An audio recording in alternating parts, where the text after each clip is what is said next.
Hello, Lexan here. Today, I'm going to be taking you through my process of creating a character design portfolio to apply to what would appear to be my dream job. Avatar Studios, which is a production studio under Nickelodeon, just opened up a position for an art trainee. Open character design positions for productions in the style of Avatar are extremely rare. In America, there's really only Powerhouse making something kind of similar. And this happens to be the style that I like the most and have spent a long time trying to create in. And it is really difficult finding fitting opportunities for it, so I had basically just given up on trying to enter animation, to be honest. Like many other people, I grew up with Avatar, so I don't need to explain why being able to work on a show that shaped your own childhood would be pretty cool. That said, with how desirable this position is, I know so many artists are out there applying for it. So if you're watching and you applied for this, I wish for you the best of luck. Everyone who applied, whoever gets in, I know you deserved it. I found out about this application on Monday, September 11th, and it is due Thursday, September 21st. So essentially we have 10 days to slap together a portfolio that's gonna bag me my dream job.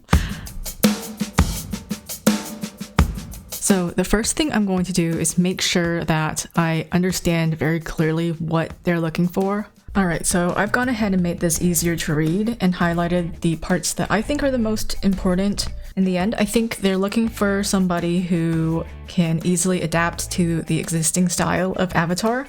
However, they still want to see that you are showing your unique artistic vision. So I think the main challenge here will be to stay in the style, but show that you have new ideas too. And the most important part about this application is that they've added a space for an optional portfolio where you can design your own character or environment based on Avatar or Korra, and they've linked some images as reference. So let's take a look at those. Looking at this, I can kind of make a list of all the different things I need in my portfolio. I would say a lineup with diverse characters, at least one child, one teen, one adult, one elderly person. And then of course we need expressions, and looking at what we have here, I'm gonna say for at least 3 characters. And then turnarounds to prove that we understand forms, I would say at least 2 body and 2 face. Then detail callouts as necessary.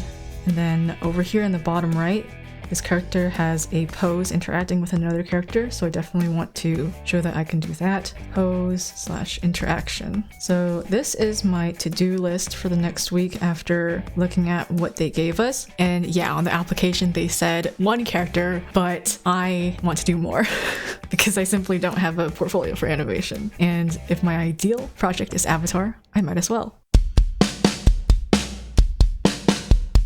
The world of Avatar is so vast, you could design anybody from anywhere, so I had to find some sort of framework. So I started thinking about my favorite types of characters and dynamics, and one of them is the teacher-student dynamic. If you're like me and you're a shonen anime fan, you grew up with the likes of Kakashi, Jiraiya, Iruka-sensei, Guy-sensei, Yamato, and that's just Naruto. You know, there's also Reigen and Mob, Gojo and Itadori, Stein, and the Soul Eater kids, All Might and Deku, the list just goes on. Anyway, I love this dynamic, so I thought it would be fun to design 4 pairs of teachers and students, 1 from each nation of water, earth, fire, and air. So after I figured that out, I started to write down some descriptions for each character, and with that settled, I did a little bit more research. I gathered basically every image I could find of character design references from Korra and Avatar, and also a bunch of references of clothing from each nation, and that's a wrap for day 1. I actually didn't do any drawing. Day 2, I spent turning my text descriptions into a lineup of characters, and I was pretty pleased with how it turned out. I was able to hit everything I was looking for, which was a wide variety of ages, body types, genders, personalities, and different student-teacher dynamics. However, I did make one major mistake, and that is I didn't really explore any other design possibilities for these characters. As long as they were diverse enough from each other, I felt like my first pass at them was good enough. I mean, for example, if you take the first character, the Water Tribe Grandma, I had in my mind I wanted her to be a short, stout body type character. So that means I didn't explore other possibilities. Like, what if she was skinny? What if she was a lanky, badass grandma like that? Well, that would be a completely different character, I guess. But what if she had different hair? What if she had different facial proportions? What if she had different clothes? I didn't really explore those things for any of these characters except for one later on in the process. So I kind of feel like I missed out on showing that I could give multiple visual solutions to the same prompt. I just think when a portfolio is too polished, when everything is too finished and it doesn't show your process of getting to the final, it's a little bit suspicious. Even if you are able to hit the perfect character on the first try, you should at least try to challenge yourself in order to show that you can solve this prompt in multiple ways. But also don't fall into the opposite camp where you're just like giving tons and tons of variations on things that don't actually matter. Like when I see people give tons of variations where they're just changing like the color of a character's clothes from dark green to light green, I'm like, what? That doesn't even like do anything for the character. If you're gonna give variations, you should try to redesign the character completely in order to showcase a new possibility about who this character could be while still following the prompt. So yes, this is a regret that I have, and I don't want to go back and do variations afterwards because I feel like it's a little bit disingenuous. So I'm just gonna take this L and understand that this is something that could count against me. Speaking of the cast, I think it's about time that I introduce you to my characters. Their story takes place a little bit after the war in the first Avatar series. So all the nations are basically at peace and trying to reconcile with each other, and these four have met at some sort of conference in perhaps Ba Sing Se or somewhere in the Earth Kingdom in order to represent their respective nations. The first set of teacher-student duos comes from the Water Tribes. My goal here was to contrast a very carefree, easygoing teacher with a serious, secretive, and conniving student. People from the Water Tribes usually live in a pretty cold climate, but since they're traveling, they're dressing lighter. They both have water skin flasks attached to their body in case they need to waterbend at any time. And our little grandma here is also carrying a bag in order to get some souvenirs for her kids and grandkids. For the student here, I was thinking of making someone very androgynous and ambiguous. Since gender seemed to play a very big role with the Water Tribes, I wanted to make somebody to subvert that. Like, just no gender. I don't know if they're agender or non-binary, or just ambiguous, but something like that. Just don't perceive them on the gender spectrum, okay? For the Earth Kingdom duo, I wanted to contrast a larger-than-life teacher and a shy and insecure student. When I think about the Earth Kingdom, I get the impression of a very rigid, traditional, kind of elitist academic system, since there's such a disparity between the social classes. So I wanted these characters to break the stereotypes of that system. I wanted a chaotic, disorganized teacher, the type of person to really stress out his superiors. So I designed him with messy robes, baggy clothes, a lot of facial hair, and he's picking his ear to show that he doesn't really care about saving face. The student is this shy, easily frightened little mouse hiding behind oversized clothes, a mess of hair, and a big scarf. She would not thrive in the competitive environment that these schools would have, but I did want to show that somebody loves her very much and gave her a little flower hairpin.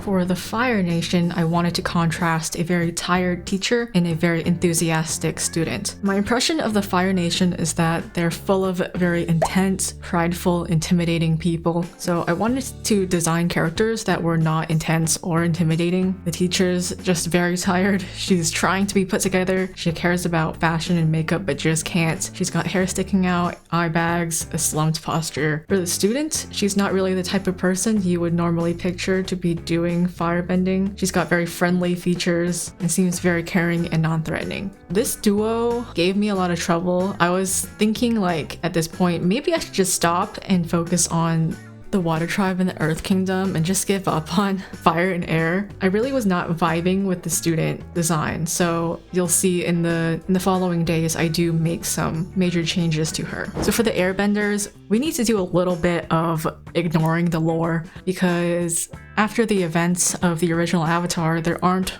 really any airbenders except for Aang. I think in Korra, the harmonic convergence happens and new airbenders start to appear, but that's in Korra.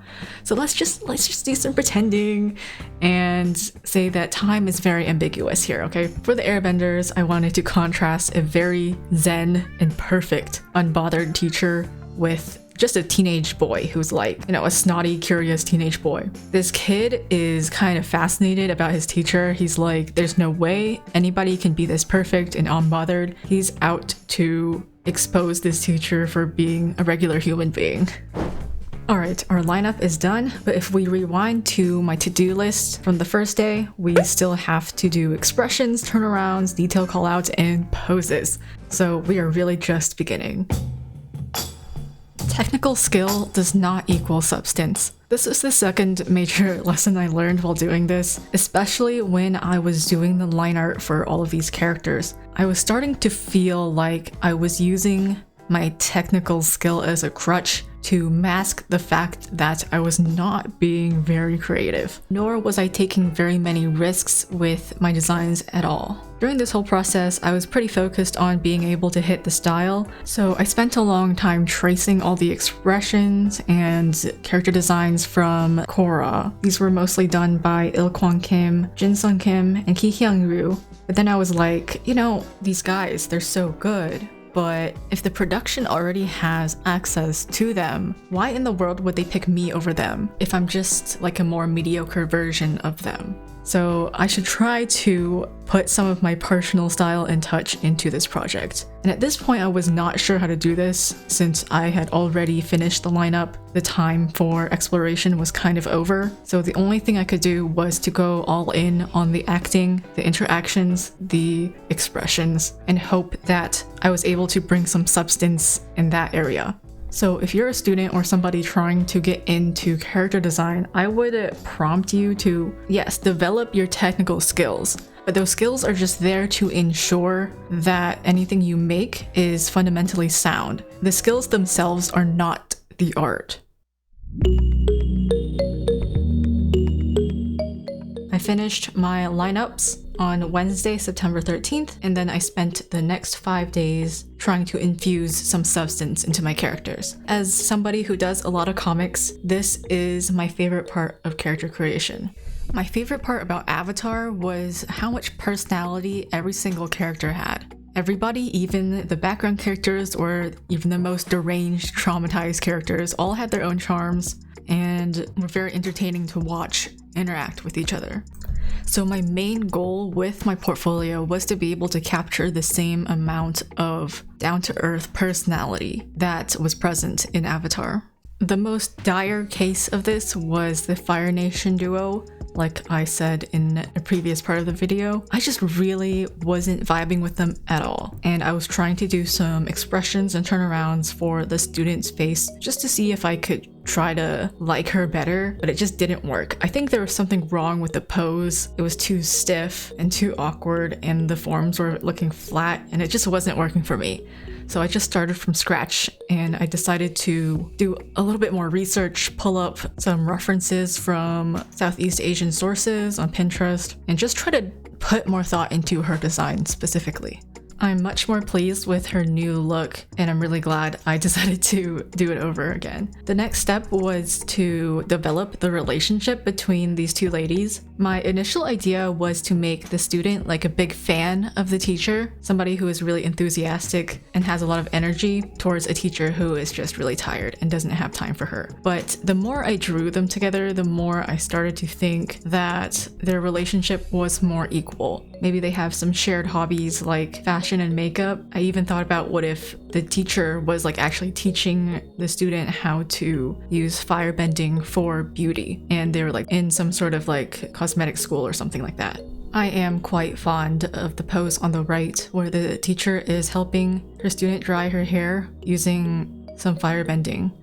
For the Water Tribe duo, this was the first page that I technically finished, and before I decided to go all in with the interactions and acting. So this page is much more technical, showing that I can rotate an old person's face, that I can draw expressions for her and give details on what her old person hand looks like, and give detail shots on how the student's water skin flask is tied to their body. It's not a full turnaround, but I've heard of many character designers say this, and I kind of agree that turnarounds are not necessarily that important in a portfolio. It is part of the job, but it is also just like a technical exercise. And if you show that you can draw and rotate forms in your other drawings, then I don't really think turnarounds are that necessary. Unless your character has some special design going on in the back that needs to be detailed, I don't really think a 4 to 8 point turnaround is really necessary.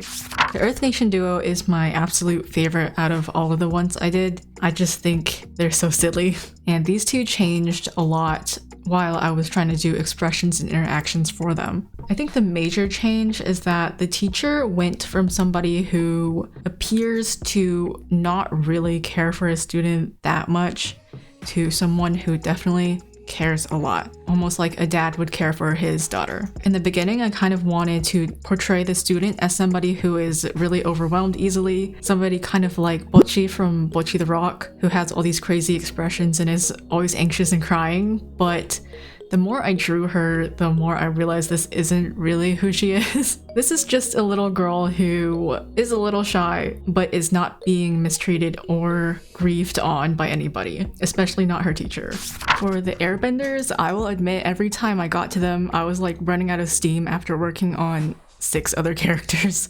So I was really just doing my best to get through it. And I think you can kind of tell, but hopefully I still managed to portray some unique personalities with these two as well. I don't know what it is about bald characters, but it just really makes me want to draw their eyes like a blob. Maybe it's the One Punch Man influence, I don't know. But I did want to portray this like preteen, early teens boy as, you know, kind of like what Sokka was like in the very beginning. A little bit sleazy, a little bit show-offy, kind of a prankster. And I was like, yeah, I think a few full body poses and one interaction. I just need to get through this and I'm done. So, not my strongest, but it's there. Hello, it is Monday, September 18th. I have 2 days until the deadline, but I have pretty much finished all 4 of the main sheets I want to do. And I've put them on my website, and I think they look pretty good next to each other.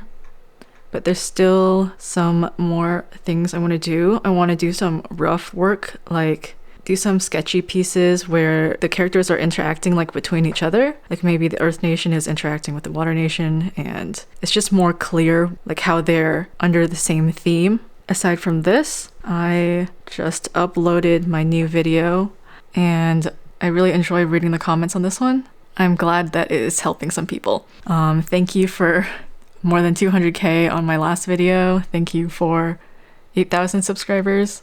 And also, thank you for 50k on Instagram. So thank you for a lot of things.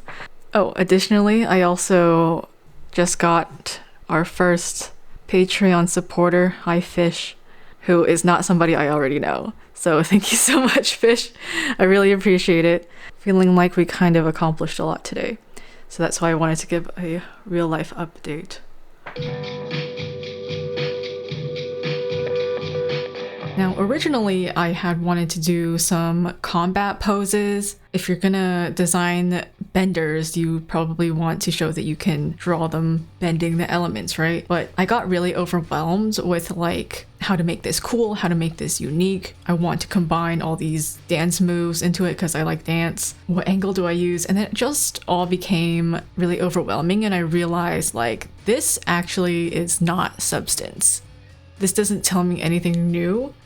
The important thing is to give an overall story for who they are. And it's at this point I realized that I was designing students and teachers for a program called Avatar Academy, and I was like, wow, things are coming full circle. I designed Avatar Academy characters for Avatar Academy. So anyway, at this point I was running out of time and patience. So I was like, I just need to whip something up for a banner. Let's get one character from each nation interacting. Let's make sure there's just an overall visual flow here and make sure everybody's using their elements, and we're good. I did have a lot of ambitious plans for the extra things I was gonna do, but then I was like, I just got tired. It's like, I think I did enough. I'm going to do this and then call it a week and a half and just submit. And I was also getting a little frustrated because in order to do this, I wanted to show a style that I wasn't using in the character sheets. So I pulled out a book by Sophie Lee, who is one of my favorite gesture and character designers, and used her explorations as inspiration and reference. And I was like, oh my god, I'm doing it again. I'm just copying somebody again. Like, why can't I just explore a concept using my own ideas? It's so easy for me just to pull up a template over how I want things to look instead of like trying to invent them myself. But that's just kind of how I am. This is something I'll be working on in the future. And so despite my trials and tribulations, I finished the banner, spent some time writing my cover letter, and then submitted my application. Thanks for following along this process with me. As of recording, still no result. I guess I can let you guys know in the comments or something. But regardless, I'm glad I finally did this and made a bit of a portfolio for the style of animation that I like the most. Whether or not I get the job, I'm gonna keep making videos. If you would like to support me, you can check out my Patreon or just subscribe. Or don't subscribe and let fate put my videos on your home screen. Alright, I'll see you in the next one.